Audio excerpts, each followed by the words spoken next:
எல்லாருக்கும் வணக்கங்க. தைப்பூசத்தன்னைக்கு வேல் அபிஷேகம் பண்ணதை நீங்கள் பார்க்க போகிறீங்க. வீரவேல் தாரைவேல் விண்ணோர் சிறைமீட்ட தீரவேல் செவ்வேல் திருக்கைவேல் வாரி குளித்தவேல் கொற்றவேல் சூர்மார்பும் குன்றும் துளைத்தவேல் உண்டே துணை. இப்போது இதுக்கு அபிஷேகத்துக்கு 7 அபிஷேகம் பண்ணலாம் அப்படின்ட்டு இருக்கேன். பண்ண ஒன்று ஒன்றா சொல்கிறேங்க. இதுக்கு சுத்தமான தண்ணி எடுத்து வச்சுட்டு அந்த தண்ணியில் பார்த்திங்கன்னா பச்சை கற்பூரமும் கொஞ்சம் ஜவ்வாதும் கலந்துக்கிறேங்க வாசனைக்காக. வீட்டில் எவ்வளோ வேல் இருக்கோ அவ்வளோ வேலையும் நீங்கள் எடுத்து வச்சுக்கலாங்க. நீங்கள் அதை ஒரு பித்தளை தட்டில் வச்சுட்டு நீங்கள் அதுக்கு அபிஷேகம் பண்ண ஸ்டார்ட் பண்ணலாம். எல்லாம் பண்ணுறதுக்கு முன்னாடி ஃபஸ்ட்டு சுத்தமான தண்ணியினால் அதை வேலை ஃபஸ்ட்டு ஊற்றிட்டு அதுக்கப்புறம் சந்தன குங்குமம் வச்சுட்டு அப்புறம் சாம்பிராணி காட்டிட்டு அதுக்கு மேலே தான் நீங்கள் அபிஷேகத்தை ஸ்டார்ட் பண்ணணும். நீர் ஊற்றிட்டு நான் இந்த அபிஷேகத்தை ஸ்டார்ட் பண்ணிடலாங்க. தைப்பூசத்துக்கு வேல் வழிபாடு தைப்பூசத்துக்கு செய்கிறது அப்படிங்கிறது ரொம்பவே உகந்ததுங்க.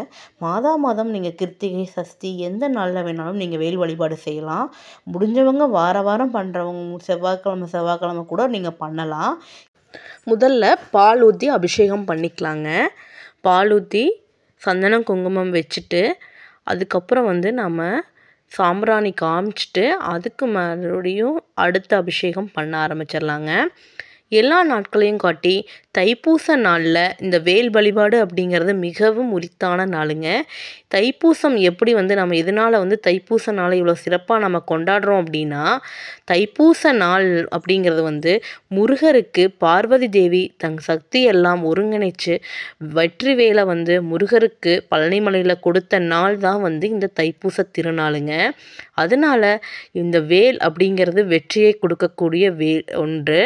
முருகர் வேறு வேல் வேறு இல்லைங்க. அதனால் வேல் வழிபாடு அப்படிங்கிறது நிறைய கோயில்களில் வேலையே மூலதானத்தில் வச்சு நம்ம நிறைய கோயில்களில் இன்னமும் வழிபாடு நடந்துகிட்ருக்கு. வேல் வழிபாடு அப்படிங்கிறது இப்போ வழிபாடு இல்லைங்க. அது ஆதிகாலம் முதல் இருக்கக்கூடிய வழிபாடு தான் இந்த வேல் வழிபாடு. மிகப்பெரிய சக்தி வாய்ந்த வழிபாடுங்க.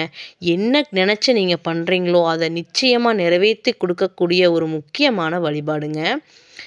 பாலுக்கு அப்புறம் தயிருங்க. அடுத்தது பஞ்சாமிர்தம், முருகருக்கு ரொம்ப பிடிச்ச பஞ்சாமிர்த அபிஷேகம். அடுத்ததாக தேனுங்க. அப்புறம் சந்தனம். இது 5 பண்ணி முடிச்சுட்டு 6வதாக திருநீர், முருகருக்கு மிக உயர்ந்த திருநீர் அபிஷேகங்க. அவருக்கு ரொம்ப திருநீர் பிரியனுங்க. அதனால் திருநீர் அபிஷேகம் கண்டிப்பாக பண்ணுங்கள். அதுக்கு அடுத்ததாக கடைசியாக பன்னீர் அபிஷேகங்க. பன்னீர், பஞ்சாமிர்தம், திருநீர் இந்த 3மே முருகருக்கு மிக பிடித்த அபிஷேகங்கள்ங்க. இதெல்லாமே ஒன்று ஒன்றா பண்ணிவிட்டு சாம்பிராணி கற்பூர ஆரத்தி எடுத்து நம்ம வேல் வழிபாடு நிறைவு செஞ்சிடலாங்க. வேலுக்கு மேலே ஒரு கனி, அதாவது எலுமிச்சை கனி வைக்கணும்.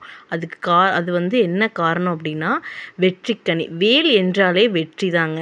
அந்த வெற்றிக்கனி அதுதான் நம்ம எலுமிச்சங்கனியாக நம்ம வேலில் நம்ம குத்தி வைக்கிறோம். வேல் என்றாலே வெற்றி, வெற்றி தரும் வேல் வழிபாடு. வேல் வழிபாடு மேற்கொண்டா வெற்றி நிச்சயங்க. அதில் எந்தவித மாற்று கருத்தும் இல்லை.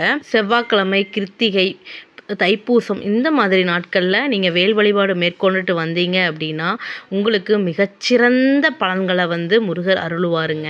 வேல் வழிபாட்டின் போது வேலின் சிறப்புகளை எடுத்து கூறும் வேல்மாறல் மந்திரங்களை நீங்கள் பாராயணம் பண்ணிவிட்டு நீங்கள் இந்த வேல் பூஜை பண்ணினீங்க அப்படின்னா இன்னும் மேலும் இது ரொம்ப சிறப்பு மிக்கதாக இருக்குங்க. ரொம்பவே சக்தி வாய்ந்த மந்திரங்கள் அது. 5 முகம் தோன்றின் 6 முகம் தோன்றும், வெஞ்சமரில் அஞ்சல் என வேல் தோன்றும், நெஞ்சில் ஒரு கால் நினைக்கின் 2 காலும் தோன்றும், முருகா என்று ஓதுவார் முன். ஓம் சரவணபவ போற்றி. வேலுக்கு அபிஷேகம் பண்ணி முடிச்சுட்டு ஒரு தட்டில் பச்சரிசி நிரப்பி அதில் இந்த மாதிரி வேலை வைக்கலாம். கீழே ஸ்டாண்ட் இருக்கிற வேல் அப்படின்னா நின்றுக்குங்க. இல்லை கீழே கூர்மையாக இருக்கிற வேல் தான் இருக்குது அப்படின்னா ஒரு கிண்ணத்தில் பச்சரிசி நிரப்பி அதை அந்த வேலை அதுக்குள்ளே வச்சிங்க அப்படின்னா வேல் அழகாக நின்றுக்குங்க. வேலை எப்போவுமே நிற்க வச்சு தாங்க பண்ணணும் பூஜை. எப்போவுமே அதை சாய்ச்சி வச்சோ படுக்க வச்சோ நாம் அபிஷேகம் பண்ணக்கூடாது. இந்த மாதிரி நேராக இருக்கும்போது தான் நாம் வேலுக்கான அபிஷேகங்கள் பண்ணணும். அப்போ தான் முழு பலன்களும் நமக்கு கிடைக்குங்க.